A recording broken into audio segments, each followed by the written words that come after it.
শীতের সকাল মানেই কুয়াশাচ্ছন্ন ঘেরা আর সাথে হাড় কাঁপানো ঠান্ডা।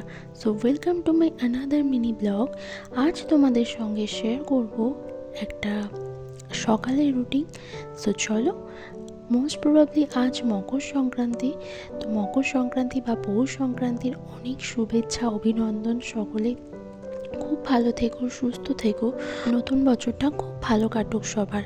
আর আমাকে দেখো, আমি তোমাদেরকে এই চন্দ্রমল্লিকার বাগানটা দেখিয়ে মর্নিংটা স্টার্ট করলাম। সো সবার ফার্স্টে আমার বিছানাটাকে আমাকে ক্লিন করতেই হবে, কারণ বিছানা ক্লিন না করে আমি অন্য কাজ একদমই করতে পারি না। মেনলি অন্য কিছু আমার করতে মনই যায় না, যতক্ষণ মনে হয় আমি ক্লিন করছি তবেই আমার শান্তি লাগে। এনিওয়ে, আমি তারপর আমার মর্নিং ড্রিঙ্ক মানে চিয়া সিড ওভারনাইট ভিজিয়ে রাখা আর সাথে কিছু ড্রাই ফ্রুট ভিজিয়েছিলাম, কিন্তু আজকে অন্য ড্রাই ফ্রুটগুলো একটু শেষ হয়ে গেছে, মানে আমন্ডটা শেষ হয়ে গেছে, এই জন্যই খেজুর দিয়েই খেয়ে নিলাম। এগুলো খাওয়ার কথা ফার্স্ট মর্নিংয়ে, আর আজকে তো এক্সারসাইজও হয়নি কারণ লেটে ঘুম থেকে উঠেছি।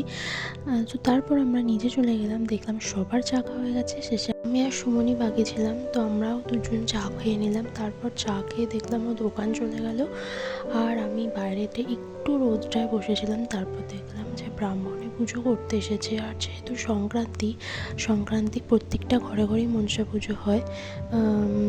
আর এদিকে আমি সবজি কাটতেও বসেছি, কারণ আজকে পালং শাক রান্না। চা কাটতে কাটতে ওই দুজনে গল্প করছিলাম, মানে মামুনি এমন একটা কথা বলছে যে আমি হাঁটতে কাটতেই জাস্ট বাকি ছিল। সন্ধ্যাবেলা এখানে পিঠে পুলি উৎসব, পিঠে তো করতেই হবে। আজকে হয়েছিল পাটিসাপটা আর নারকল দিয়ে পুলি পিঠে। বর এদিকে দোকান থেকে বাড়ি আসার পরেই টিভিটা দখল করে নিয়ে নিল, এই নিয়ে প্রচণ্ড একটু রাগারাগি হয়েছিল। যাই হোক, এও নিলাম।